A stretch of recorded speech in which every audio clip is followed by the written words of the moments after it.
Alaikum warahmatullahi wabarakatuh.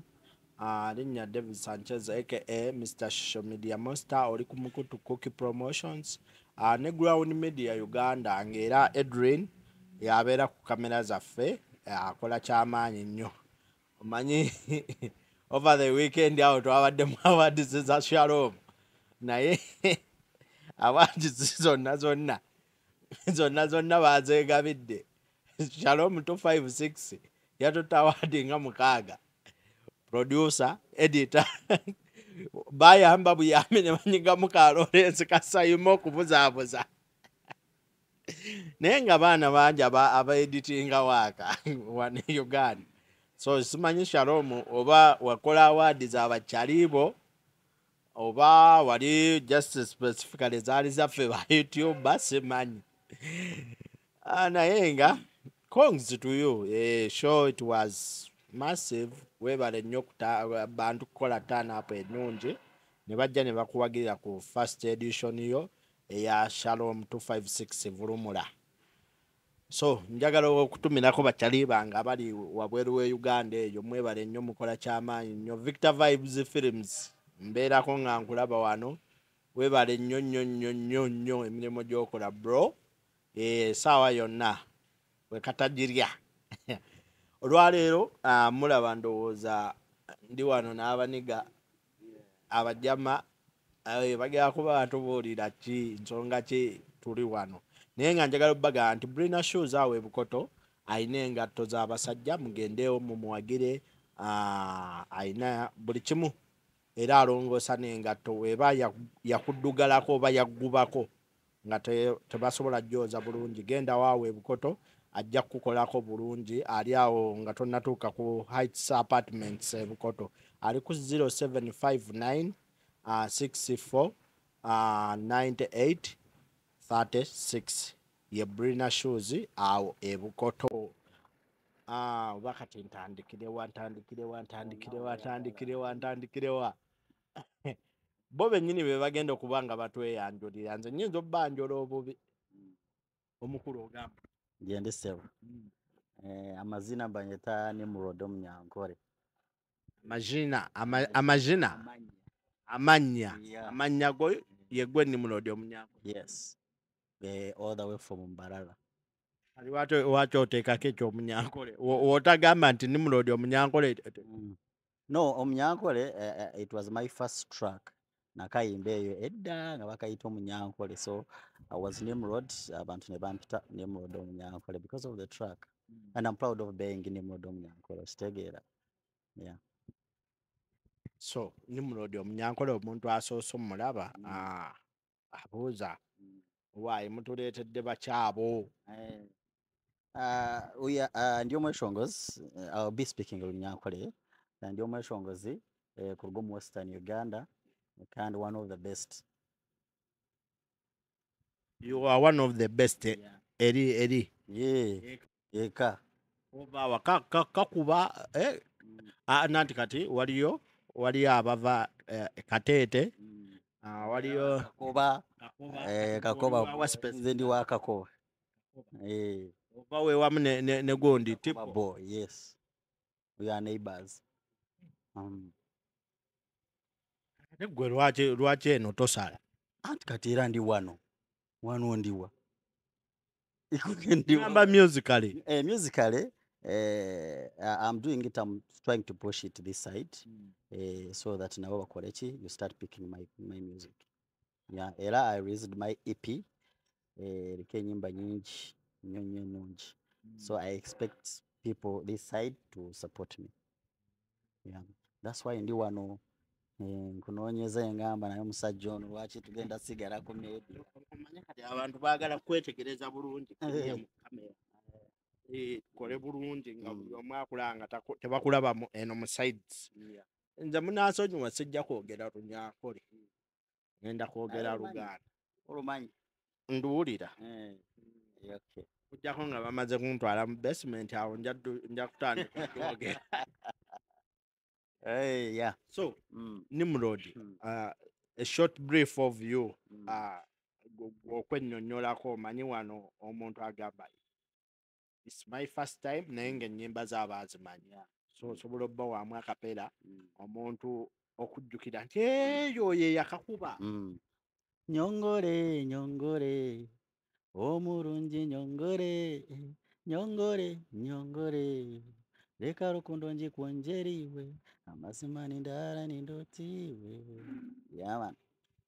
Nyongore kintu Nyongore kitegeeza omuwala asingayo okubeera owakabe, omuwala omulungi, ekintu Omuwendo, ekirungi. omukwano. That's love. Love. Yeah. Nyongore kiringa, I don't know how to call it in Uganda, but ekintu ekisingayo obulungi. Omuwala ng'alina figure, ekintu ekirungi. For us we call it nyongore. Nyongore. Ati wemba ngamba, you guy you are beautiful ngamba. Yeah, mukiwe oli mulungi nenga mukiwe obonire tokaja mukiwe, you can say mukiwe oli nk'enyongore you like enyongore. Oli nk'ennyongore. Yeah.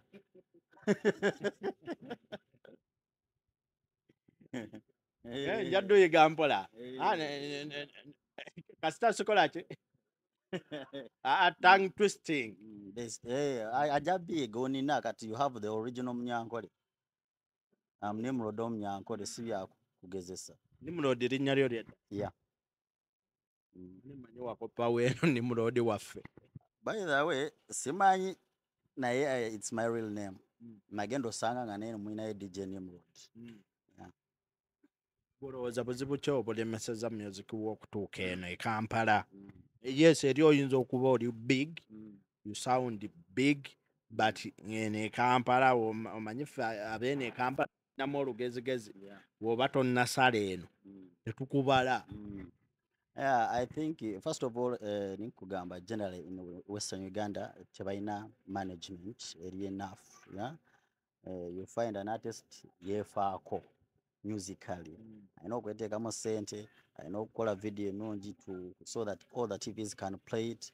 I know kukola audios ennungi okitegeera. So you find byonna biri ku muntu omu. Yeah, ate alina opushinga n'eri because you have to first make sure abeeka obawa music eri enough. They are very satisfied with you. Then bonna abali eno bomanyi basooka kukubeeka. They didn't tebajja just mbu bakube Kampala then baddeeka. Bakubeeka emyaka gijo then they close off. So kiringa kati tosobola kungamba mu Bebe Cool bankwe example agenda kuba Nigeria nga takubye wano. Asooka Uganda tukakasa na crossing okitegedde oba omuyimbi yenna. So my career I wanted to first satisfy people at home. Mbawe kyenyini or mbawe what they call music. They know me then kati crossing mbasaleko. But my music has been playing all over. Maybe okitegedde. So I have been joined by the one. Agenda kuba, let him introduce himself atubuulire. Mukulu, how are you? Good, how are you, sir? Good. Yeah. By names? The one. The one. Nakulumu, yeah. Lwaki lunaku lumu? Anti era we twatandika. Fenna. You are to live one day over? I've been there from day one. Mbaddewo okuva mu lunaku lumu, mbaddewo okuva mu lubereberye. Who gave you that name? The creator, Mutonzi.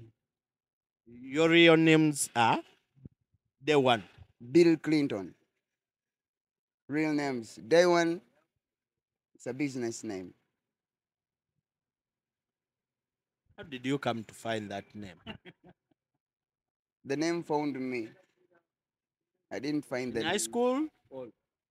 No, nali ndawo nagenda osanga ekintu kiŋŋamba nti nze Day one.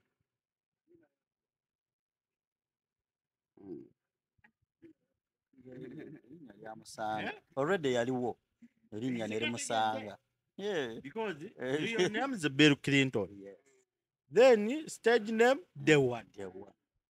Era naawe katoyina erinnya eriri eryeki katoyina. Oloke waliwo omuzungu ke yateerawo natugamba waliwo ke bayita AKA. Kati ka AKA ako ke ka Day one. So you're friends with this one? Yeah, we are a team. You were duo. Not a duo, but we're a team. Chiringa gwe ne batano baffe. Nti mutambula ng'amagye. Eba moto y'amagye. So the person akulaba ayagala okutegeera in brief. Yeah, omuntu andaba. Yeah, nsanyuse n'obbalaba mundabira wala nenze mbalaba. Nsanyuse obbalaba bampita day one. Yeah, nkola music yenna ndi writer ndi songwriter. Ndi muwandiisi buli kimu, movies, comedy skits, everything. So yenze day one.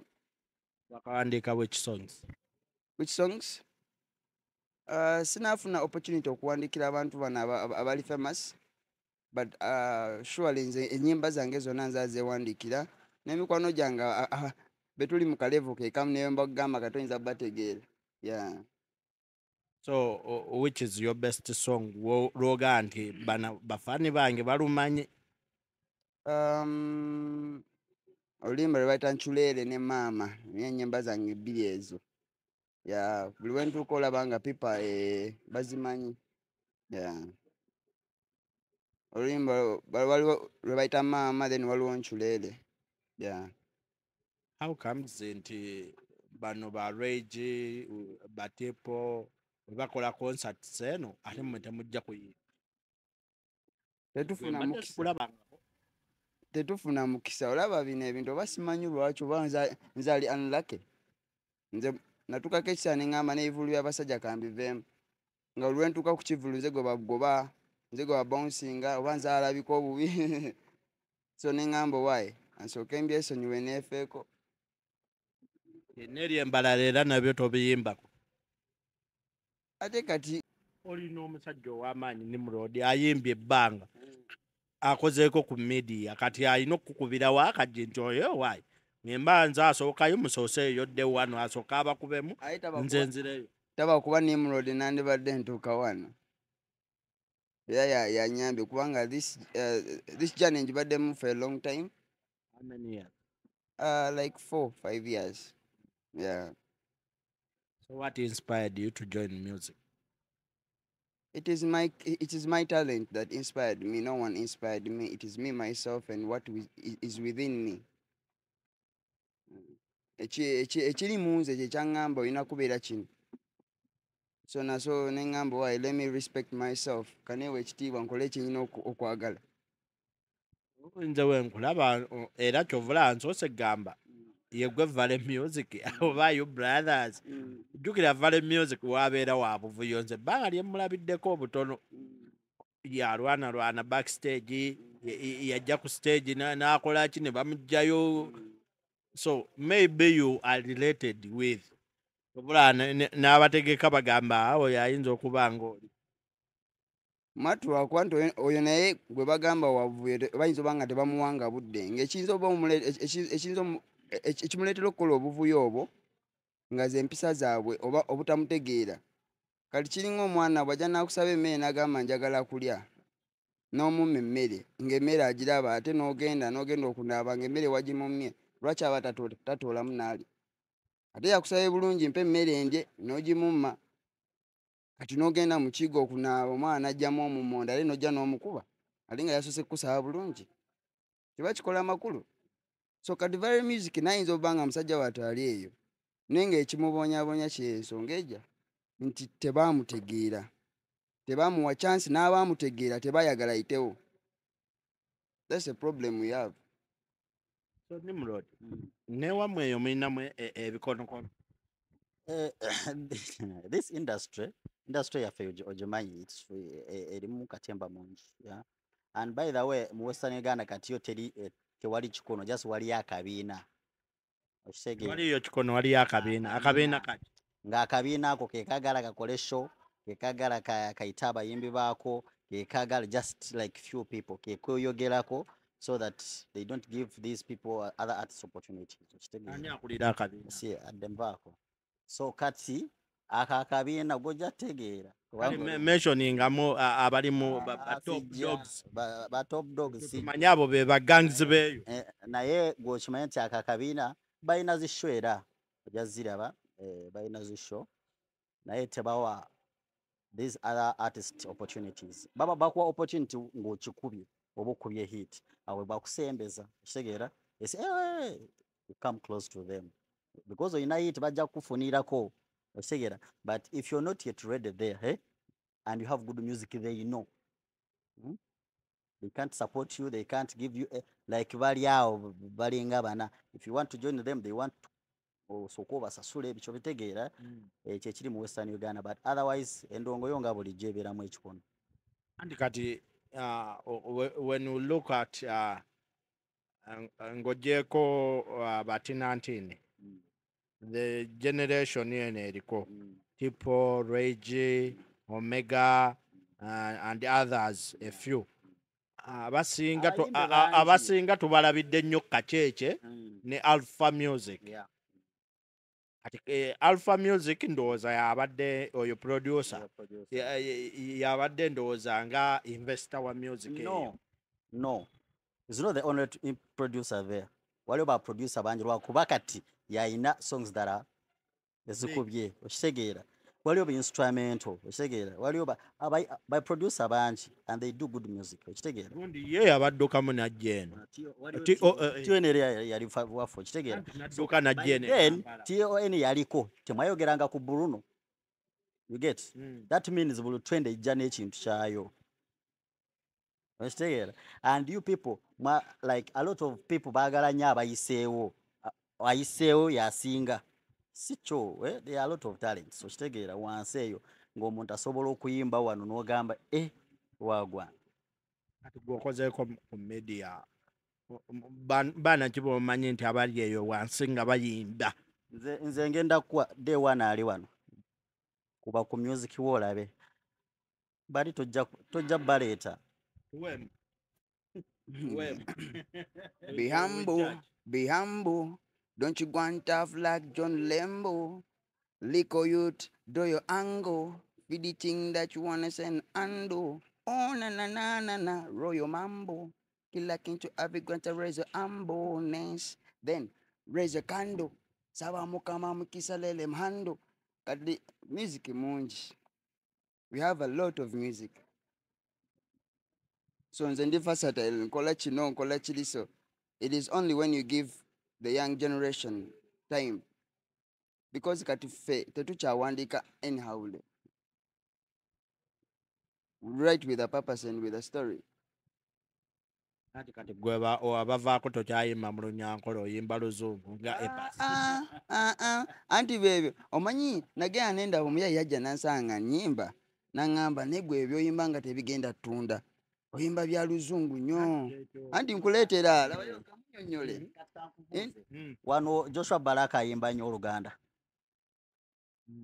si wa wano why do you limit people ekigambo kati mukama wange oyagala nenyumirize nnyo mu kyange neme kuyiga kya mulala oba enemi wange yalema okutegeera ekyange nemusinga amagezi nentegeera Oluzungu lwe ate kanduyimbe because n'olwange ndumanyi nanyo lwanje nindumanya abashijamu nyo ndi omukiga wanchenga olulimi lwanje nindumani ndwetegereza nyine music nyingi y'Olukiga abantu banje no bamanyi konka ekitulo it is to penetrate tuli kugula nzijigenda tetuli when olaba we want to remove this thing of these are Abanyankole, these are Abaganda, these are speaking this no music is versatile music you sing what makes people happy okitegeera so sigenda kwagala nnyo okuyimba ennyo Olunyankole nsanyusa abeeri bwenzija wano olabe emimwa wange ekola bweru at least I make some English so that wengamba I love you ogenda oluyimba luno lwa mukwano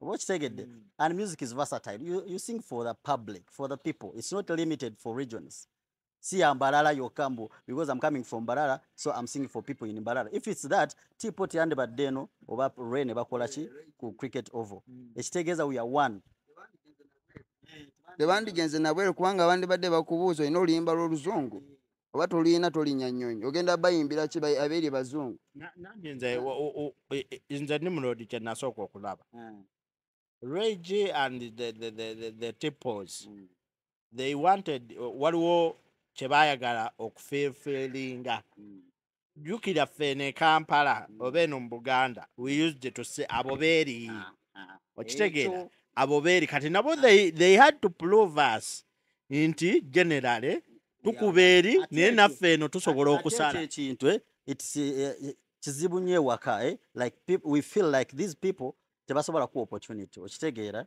tuvala omwana yenna aveeyo n'abeera ku TV eno n'abeera wa aba ayogera nnyo these things of ndiwe mbalala ndiwe kampa, that thing should not be there. We are one, we are doing the same generation. Kachiringa gwe media n'oli ku TV nawe mufaanagana oba okitegedde, it's media ate oyinza umusinga n'obwakabi andi abasinga nze bensinga okulaba abanyambalala muliyo olujja ku stage sending a code nti ndiwe wammwe. No, that's okay. Olaba ne Kenzo we yali awangula Beat Award yali agamba Uganda okitegedde wawano bagamba nti wemba nvudde wano nga ngenze ebweru naabe nzijeko embeera omuzungu olinga kyabangamba nti wemba ngenda okulinya ennyonyi nsooke nzijeko kala yange ey'obuddugavu ntegeeko kala y'abeeru si bwe kikola. Dewan, Nimrod is saying agamba nti waliyo ka group ka team akalemesezza other talents mu Western region to boom. Do you believe in that? I do. Kubanga neoba n'empanga emu ewaka empanga endala nejja okulinnyira enkoko z'ewaka nejja kulwana mpaka eno lwemala okukakasa nti nsobola okulinnyira enkoko zo. Bw'oba n'ennuuma ewaka nga ozaziza ennuuma bbiri, ennuuma enkulu ente esooka kakasa ennuuma enkulu nti nange nsobola okulinnyira. Kati enkulu weraba nti nente esobola okulinnyira ng'egiwa olukusa obanga ngegamba eba tekyalina kyakukola naye tebiba byakwagala. So ebyensi bino ebyensi ebyo byatuuka biba byakweyagaliza gwe nga gwe omuntu. Gw'olowooza lwaki wabeerawo omuntu omu nga gwe mumanyi? Do you think Western Uganda erina omuntu omu? Ani akizannya bwana? Nze nkubuuziza katugeze gw'oyogedde abayimbi basatu ng'olowooza Western Uganda erimu Reggie Tipo ne Omega? Waliyo Harry Baby, waliyo bangi okitegeera naye bonna tebana crossinga here si kyo lwaki olowooza mu Western Uganda waliyo MC Kacece ye MC yekka? waliyo Amon Kansala waliyo ate abo bakyalibo. No, si bakyaliba, just I'm mentioning names. Guy bamita Shukran. Waliyo Shukran. Yeah, Shukran waliyo balisa. So banji ate waliyo n'abaana abato okitegeera. Nanti they bobe marketinze kati DJ gwe mmanyiyo. Waliyo selector, rhythm selector. Watambula ne Kacece. Anti kati they are branding themselves. Chenjaga otegeezaako muganda wange kiri nti nze no mwene ensi gye ndimu y'abarasita tetunenya muntu wenenya wekka kuba nsobola ebeera kuggwa omuntu. Don't blame anyone of your failure of your success. You blame yourself or you work on yourself. So kyeŋŋamba nti n'aka kabinja oba gye kali nako kaalwana okubeera kye kali tekaava mu bbanga mbu oba mbu kabba oba kabba obuyinja obwo. No, they worked for what they are. So naawe oyagala okubaako kyokola kikolerere, work for it. This is not a sitting room. And ensi si sitting room twajja ku. So you have to know where you belong and you work for what you want. Ensi gye nzikirizaamu yeyo. Dewan, tugambe nti because of finances kyekikulemesezza okupenetratinga nnyo era abannaaye abagagga abali eyo. Nze nyina muziki wange mulungi naye olw'essente byannema abaagadde ne bakwatibwa ekisabe bannoonya oba ndabye nasanga nga nnyimba wanagamba omwana alabika mulungi yansika wanga nze nagezaako oteekamu akasente ke nateekamu mukama najja oba yampa oba kiki be nasooka okusisinkana bonna baali bayala baali bayala nga nange ndi muyala nga tewali ayamba munno okujjako okukaabya munno nagenda olaba nga nkaabye maanyi nga mubwayi kansooke ngende ewaka nnime. Naye kati mbadde nsaba nkomyewo nsaba buwagizi sirina ssente. I want support. so nsaba support generation ene ennaku zino eya ssente ate toyinaamu ssente onaabisobola togenda kuddayo buzzi mu nnimiro. kubanga era wewe ndaba nga nsobola okulya neneebaka nga kyemunjagaliza ngenda kuddayo nnime nengezeza kati mwagala nzibe kati gwe oba oyina connection bino ebintu byensi si bya ssente bino ebintu byensi by'abantu mwaba abiteekamu ssente mwaba atulemesa ensi. Buzeeko Cookie, do you think buli kimu kyetaaga ssente wano oba there is also love and connection? First of all, Nimrod, social media, nti ogenda kunkubira ofulumya oluyimba lwo bw'olufulumya oŋŋambe nyambaako ongabireko eyo e Kampala bemmanyi kati na buli gwe naaluwajjaga baakuwadde ssente ate was this okitegeera ate ntandike this is the one from Mbarara from Mbarara yeah ayina ssente yatunze nte ate n'ekirala that thing not everyone in Mbarambo ayina ente okitegeera oba anyone mbali music industry Mbarara ayina ente agenda n'atunda then n'ateeka music n'asupply n'addayo n'atunda endala. No, we are like you guys. Abamu tuli yala, we don't have money. We are just building our talents and our careers. Naye buli omu wano amugamba oyina ente mwana soko oba bwakubayo omulundu gaga mwana oyina ente oba ompe ekibuzibuzi nakyo. Mbadde ndakusaba wano embuzi ŋŋambe de wano mpaayo embuzi naawe ompeeyo embuzi. Nze bwe kiba kya mbuzi obwo obuntu bunafu nnyo naye bwe kiba kintu kya ssente ekintu kya ssente kirina engeri gye kinsumba omanyi lwaki sigamba ssente ze zaabula naye abantu betuwa ssente be baabula abantu b'ennaku zino kasi tuli wano ogenda gamba nti mpayo ekyetaano kuyiseewo nkuwa ekyetaano ogende wali okwate kibebi omale onyimbise wiyanga wiya ninda oluyimba lukube wa kati nekyawe ekivaamu ngenda kuzimba akatima ntandika okugamba nti music tasasula kati mbiveemu ngende mu nnimiro ebivaamu nga bagenda okugamba waloba nga sikyasobola kuddangula beyo abaana betulaba eyo. The people are real okitegeera neŋŋamba kati kuko omanyi kale nkimanyi olina abakyalibo bagenda tambuza kwata buli omu data okitegeere ate my work goes kimpa that guy sogamba oyo guy are real ate nenkuwa nawe connection zoba tomanyi. It doesn't mean mbu fe abayimbi tetulina connection. We have people who follow us, we have our fan base okitegeera. So if they see you pushing me n'abalala abaana abato ngenda bagamba omumanyi ono yabikola ne bwe mba nga nze nyinza obutakusasula enough money to give you but someone back can give you a cow wakusanyuka okitegeera. naye bwonstopinga to break me nze okuyitawo ekitegeeza mbu Nimrod fan base yonna, not only me that you saw on camera, bonna abafollowing oba abanjagala oba bawuliza music wange jabeera oba brokins because nze face yaabwe kiringa kati bo breaking rage fan base yo bogisse abantu be bonna oba obasse. So I think tubulamu those real people kitegeera bw'osobola okugamba munnange eno ndongo ogimanyi essaawa yonna oyitawo gwe wazaala wakuyisaawo eggaali. Gwe ndongo yakutabukako nodda mu media. No, nasoma Mascom, so media yali nange nkuliddemu music, nkuliddemu media. So when I got a job on TV, I had to work because it doesn't mean bw'oba oli muyimbi ogenda abeera ng'otudde waka bw'oti. Okitegedde? We have families. Bwemba muyimbi, bwemba mkola, my mom will say Nimrod njagalayo omutwalo. Ate omutwalo mba sigwena, that means I'm doing nothing in town. Si ffenna mutuva mu town. There are those artists that come from far and come to town to do what? Kusettlinga career yawe. So I think okubeera ku TV ne radio ne music wange, it's generation Okyaliko. Yeah. Ali waki tojja nonkola eno? No, nze nga bwe nakugambye nsooka kumatiza ab'ewaka. Waka baganya okumatira.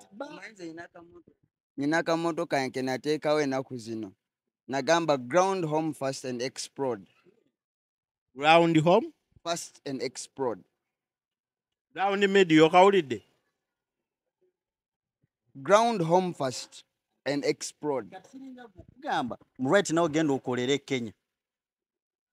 Ne Kampala we wali opportunity. No, kati egwe kyoyogerako kiringa mbu kati buli muyimbi yenna asenguke embalala ajewa. Nedda kati nze kyenkugamba sikujja kuyimbira wano is kati wolaba nga system omanyi tulina akatego wala system nga gy'olimu tekola come and apply a job in Kampala ojja osabe omulimu ku zi Galaxy osabe omulimu ku zi Sanyuka osabe omulimu ku TV etayari wano then otandika okusitula this young generation nga gw'oli mu media kati wona abasitula ogaya mani de wanu ndi Kampala ni nkola ku Tayari TV nina omulimu music agenda kuzanya. No, nembalala nsobola okikolerayo because I've been doing it. I've been playing guys. I've been giving all the guys opportunities. Okitegeera. Teri muyimbi gwa Western hostingangako. Even people in Kampala, all artists bajja nemba hosting eri. Okitegeera. So which means newaka waliyo obuzito obuliyo. Okitegeera. So when I just push munjagala trending ewano, ekitegeeza newaka njabeera nga nsuuliridde. No sooka nfuneyo omusingi ogunagenda wa Nimrod style. Kati gwarudde mu business. Bangamba kacheche boino muwente 5 n'atandika okuka music wo. No, kacheche si yakola hits. A hit yo okatonda nga kwadde hit, teita mu kacheche. That's wrong. Kacheche naye ye branding ngaffe bwe tuli nga bwe fighting okitegeera. Wakuba kale ali mu maaso ko gabalala. He has the connection. Ainezize. Yeah, he has the connections. Yes. Mayinze ndi muntu ayagala nnyo to give flowers to those people that deserve them. So if he has made himself that, let him deserve it. Huh? Yeah, bwaba asobola okikolera abagamba ndi njagala ente 5 nga he is worth it. Zimuwe, because you don't know where he is from. Bana ituva wala. You know where you're coming from. Omanyi Jehova wala. So omuntu akulanga ku platform, akulanga light zikumulisa, akulanga kamera zikukwata. Then they should appreciate. Yeah, bino si byagamba nti oba omuwadde nti oba omuwadde bulamu. I know bulamu obuwe. So it is an appreciation token. You don't know that osobola n'omuwente n'atakikola. Just no more. So I believe that these things chivamu olaba bwegula nnyo ku bantu.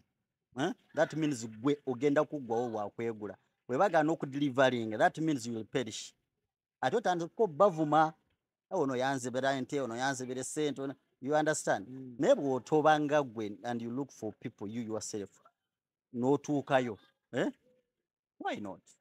So ye bw'aba ye branding n'atuukawo waali. Fine. Okitegeera. Ati kati ekizibu kye muyina wano ndowooza mumanyi mbu kacheche yali mbalala. Si kachecheeka kinga bwe nakugambye. Wakuba kati gwe mutegeera naye abaana bangi omwana akwata microphone ogamba wagwana. Wakuba tanaba kuyitawo.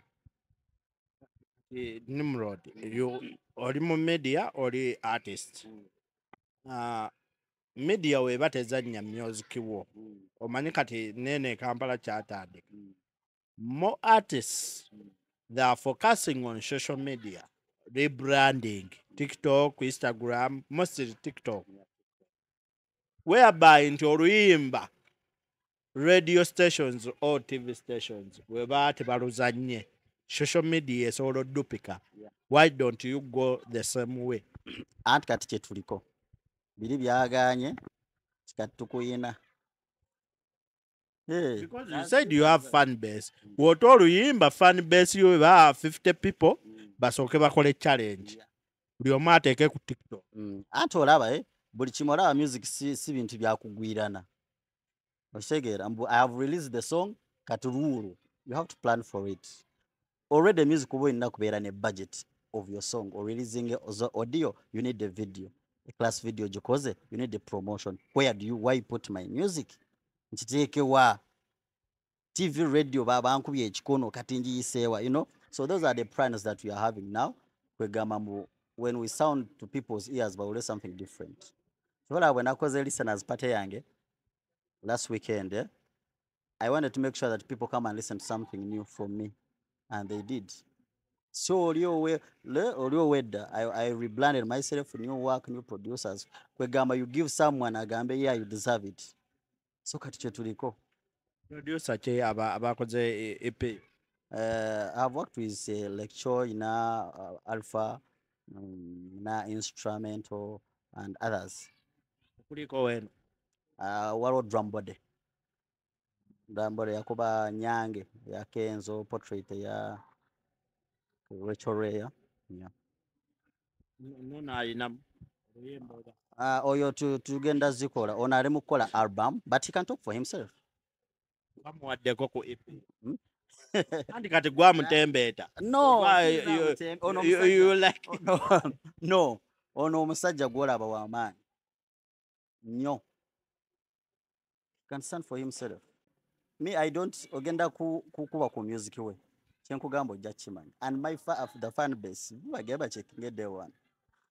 Bajala aba another style. Omanyi kati mu Uganda tuli used of bwoba tokubye kikiri, tokubye kibanga, tokubye hit. There are songs that you listen to and they give. Basiri ndiyo nabo tebakuba bidandayi. Naye ne bakakuba. Ekidandali kyo kijjayo. Okitegeera. So that's the kind of music now we want to deliver to the audience. Ero omwana n'owulira mu reggae ogamba Bob Marley yakomyewo. Si mwana. That's wem karege. Wem. Yeah. Girl, smile. Yeah. When you smile at me, you smile bright to me like a raisin sign. Yeah. Girl, smile. Girl, smile. Oh, when you smile at me, you smile bright to me like a raisin sign. Yo, look at her, look at her, look at her, girl. When you are just smile, girl, I gotta die. Yeah, you're the fire in the air. No, let's pause. Gonna raise a miss twin muji. Manye mbadde nanza okufiringa Chronics. Yeah? Hanta bakumanyiza ebinyaanya. Kati olina abayimbi kuba binyaanya ebyo byabati abemasika naabo. Chronics omujamaika tumumanyi. No, he knows. Yeah. It sounded like so we are doing good music to deliver to people so that no muntu ali eno bwawulira gambe kitegeeze mbalala tewali tipo oba rage abakubya lugogo wano. There are other artists that are there. Just the challenge is that mu Western Uganda tebalina abayimba basinga tebalina management. So kitegeera the real management. Era akugendako akukolera video emu ne video yokubiri nga ayagala encha sente zikomewo. Oba kitegeede bakolera video emu n'eyokubiri enkyagala sente zikomewo ayagala bakubiking immediately. And you know this music omuntu muwa time. Yeah, ne one way actually right now in Central. People will no longer have investors in the business. So abasinga, you come with your own money. Me, I come with my brains. I manage you using your own money. I direct you into here, Galaxy, to get investing such and such. NBS to get such and such. TikTok, social media influencers, and about to get such and such. Video, we have Frank Ja, we have Bani, data million itanu, kole video. Naye kati abakisobola batono. Ate abalina talents bangi. I don't know if you get what I'm saying. Yeah, abalina talents, those people that can lift omwana n'ayemera bagamba Uganda ina music bangi naye tebalina sente. Kati yeffe abamanyi okuyimba naye tebalina sente. But ate abayimbye bwabwabwa because balina sente bemutijjisa because oyagala ofunemu yeah, but musically be bateeka mu sente anti kyekyo betutijjisa be batuwa ku sente. Kati ow'ekisododo ajja kumpa emitwalo 2, you have the talent, toyina adde 10. Bambi olaba wenakuba tugenda ba bulungi. And many of them, they have promised us nti olukuba bwenti mpisa tugera kukola sente olumala okukuba bwoti de wanu ng'afuna management abagagga awo we babuukira okitegeera kati de wanu mu kifo ky'okugamba nti ntobye ne kuki wange abeere ku management yange agambye yogera ne bakama bange nange I don't have powers now so that's why naffe twanyingamu nze sibasala kirimi I mean like siba judging because ekintu ekyo nange nakirabako nga it is not a good heart si kintu kirungi era kyekyattira ffe mwa bagamba nti simanya omulya mamba abeera omu navugaganya ekika kyonna so ife bahamba ba real twasooka mugali amanyo g'empisa agali gavaamu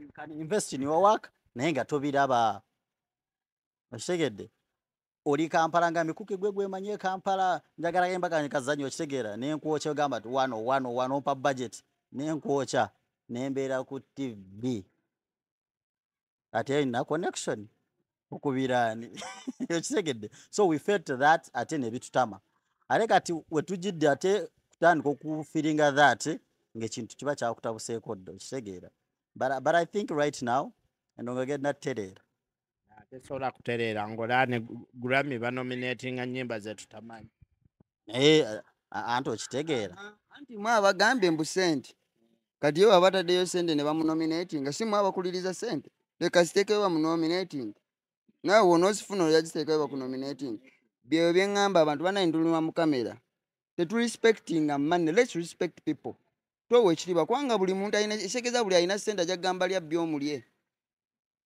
no nze I'm speaking frankly nga ntunula ne mu kamera sina gwe ntidde towa ekitiibwa tetuwa sente bitiibwa kubanga nze kuki wenzija wano nenkuwa ekitiibwa enkyo ogenda kumpisaawo newe nakuwa $1,000,000 oba $5,000,000 netuva wano nenkusindika wali mu kadiba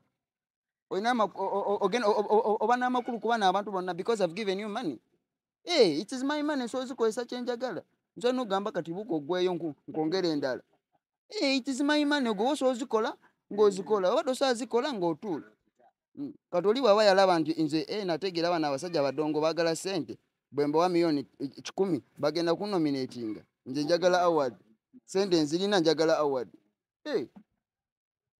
bwe kibanga tekyaliwo ekityo bamuyisaawo nawe genda oyimbe bakuyiseewo genda omwebuuzeeko award wagifuna otya kulimba lwetamanyi ekitegeeza ekyamagero enyimba ezisinga kati ezizisiza amaanyi okitegeera naye ate n'oluyimba lwe tutamanyi lwe luli eri simanyi oba yaluyimba ddi buli omu alina obubadde bwe Dewan ebbanga lyoze mu music apart from Nimrod which other artist gwogamba akuyambyeko eyo mwabo abali top mu western I will say the western region nti aboostinze kaliya yo mu bayimbi omuntu asoose okubusinga kaliya wange namba fan wange Day One era Day One nkwebaza nnyo webale kumbeererawo Day One nze muyimbi namba emu asoose okwebererawo nenfuna Nimrod so siina mulala muyimbi wambalala ankutteko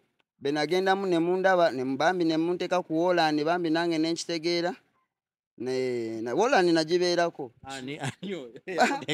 yakuteeka kameeza pause bweba oba omanyi oli eyo nga nakusinkana nenkwegayirira bambi nonteeka ku Holland si lutalo wali onjigiriza wali onsomesa nga meno si byabwereere ebintu ebyo bituyigiriza nnyo okupusha nze bwonkola ekintu ekyo kale nyongera mu maaso I don't go back because mbamanye kati nino kikola by force olaba edda nga Kacheche yagenda ku NTV okuyitawo nga olina omuyitiramu koya ne ba Douglas okitegeera but that one ended nze nanoonya engeri nempitawo nga nkyali muto agenda okundaba nga wendi ate nagamba ne bangamba oyiseewa because yali okitegeera so ono bwakunyiga bwate find a way yange ogenda mu media era nebaza next media NBS Douglas big up on yourself DJ Mass big up on yourself be bantu abasooka okuntwala ku media nze nagenda ku NBS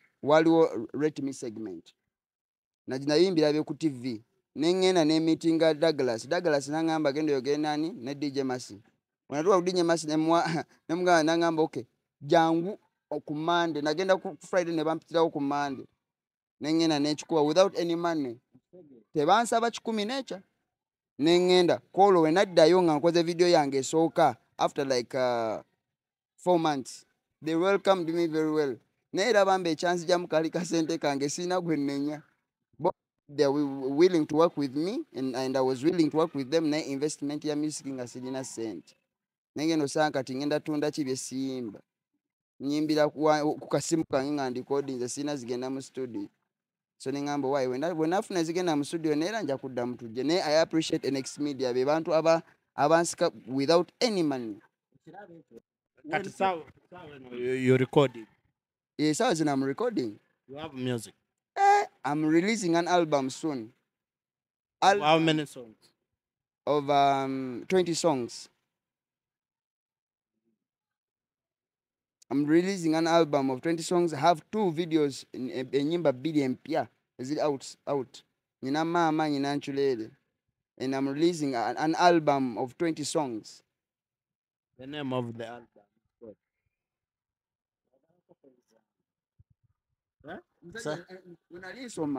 Waliwo akantu ke bangamba don't count your chicks before they are hatched.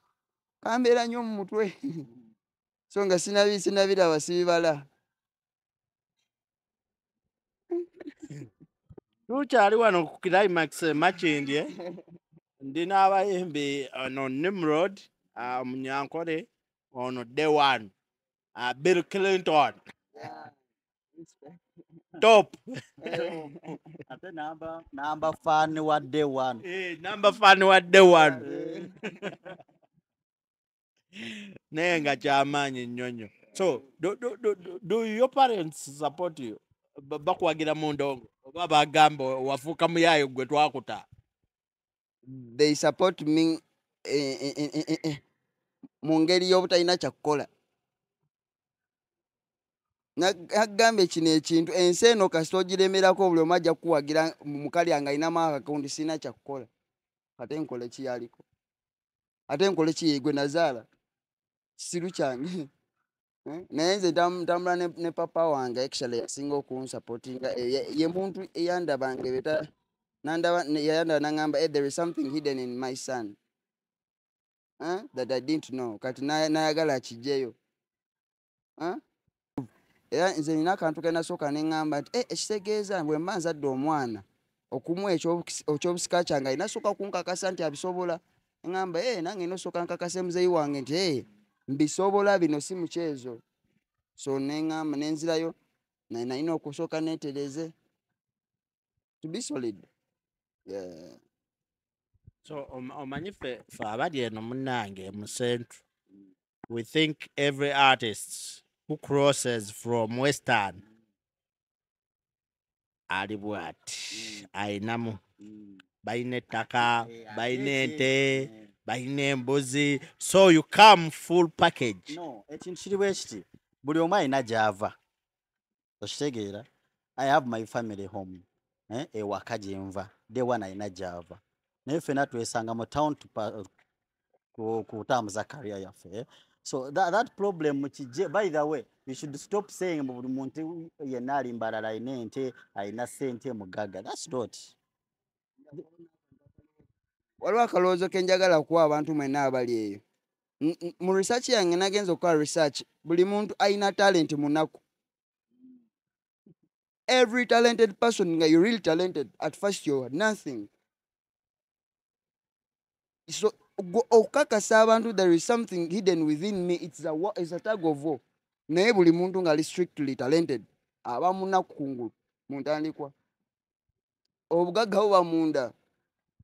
Naye kungulu at first olina okukakasa ekyokungulu gamba asiwe nti bwendi munda yinamu zaabu. So kati awe wali obuzibu olutalo lw'okugamba nti zaabu ali munda kungulu wa bukyafu lutalo baagala biwedde. You know, you want to see Nimrod kati alina hit awo kati wetubeera abakyali because oba omanyi ogenda kunfunako business. You don't see Nimrod who is having an album like kati nina Beyond Knowledge EP etambula etya katugipushinga you never know ekyo tekiriwo mwagala akikubye and that's not working well kyova olaba kati mumanyi omuntu omu Reggie Tipo because bajja wano naye bw'otuula erino omuntu amanyi music ngenda kwebaza nnyo Green oyo Green ye muntu ayajja embala nandiscovering yali tamanyi mbu ndi namuyimbi twali tuli moroka nemukubira nagamba wagwana kiki why do you stop kitegeera n'abeera nga nkubira amasimu and I felt like maybe let me go back to music kitegeera saamusasula saamuwa sente but ye ng'omuntu yalaba ekyo ekintu nagamba nemu lwaki todda mu ndongo kitegeera nga mpita ne muzisho ba Madrat eyo nga nforcing lino omanyi kukaka omuntu because already I had lost I'm just do my career but I'm begging everyone there muje supporting abana Western support Nimrod Omunyankole tomanya you never know. Okay, tumaliriza interview yaffe eno day one your last remarks to the fans and haters of course tetsobola balekayo. First and foremost, since I don't have a hater, I'm going to talk to my fans. My fans mwenango leo yaga day one okunda day one kanga meno mu Lukiga bashijamu abantu banje bambara abantu banje bakabali Western people nyenda kubanza kubebaza bambi mwebale kulwana kandi even my people in Buganda and everywhere Uganda worldwide my fans thank you so much nze Buganda yenkoze nze nkulide wano wakangenze obugenzi nze nkulide kuno ku Buganda so mbebaza nya abantu Buganda mwebale kunkuza neka tukomye tukuba omuziki basaba naye mumpagire sija basubiza bingi n'ekyengendo basubiza muziki abanchawa bambi munsonyiwe bambi sina budde bwammwe munsonyiwe wamunjagala bw'ogatagata munola abanga tekikugattako gwokunchawa kati njagala tuyongere mu maaso naye bw'ogatagata munola abantu okunchawa kikukolera yongeramu amaanyi. Manjagala kuwuliriza album njagala kugita officially 1st Jan. Yeah. Okay, Nimrod, your last word. Yeah, first of all, I thank you for giving us an opportunity. We can't take that for granted. Chitegera chakabi nnyo naye nkusaba kimu njagala kusaba kimu pushinga I push you. Yeah. That's what I understand. Genda ziraba. Senga tebadde opportunity to push you. Naligambe Green interview it. Then I want to appreciate Green oyo musumbu wa nnyo era ye muntu asingayo kunvuma naye nkwagala nnyo bro. Ngena mwetira kiragala. Kiragala. I want to tell my people I released my EP, Beyond Knowledge EP. Ninyenda muza social media handles, YouTube, Instagram, zona Spotify. Mashangi home music yanje, EP yanje, Erebyo Shongoro Mukaga, 6 songs. And I'm going to be releasing videos. Chitegera za album yange. Go and follow me, Nimrod Omunyankole. Nimba kunda munonga and keep supporting me. Nyemo manyo ku disappointing chali wange Green. Waliwo omuniga wange yaliri banga naye ku boda wamulemerako broli nya boda jangu wano ku sheru gogo olaba oyo Green and Green akukubiranga nawe tobitegeera ng'olusi toyina amatenga ya opportunity kaateze sije kuvembala lotuuka wane wa Green nange mbanjagala obitegeera naye is good at least akukubira. That's what we miss in Western Uganda. Obero omuyagambi mwe tuli ku university inuli wange nda kuyisaawo ekitegeera it's not there so ndowooza Green bobo kikola kuchora abe Kampala nze abembalala ngenda tutandika obba ku wadde wanu oyo mutandikeko big up on yourself. Sign out Edwin ku kamera yabaddeko nsigadde Sanchez David Mr. Social Media Monster mwebale nnyo mwebalire ddala.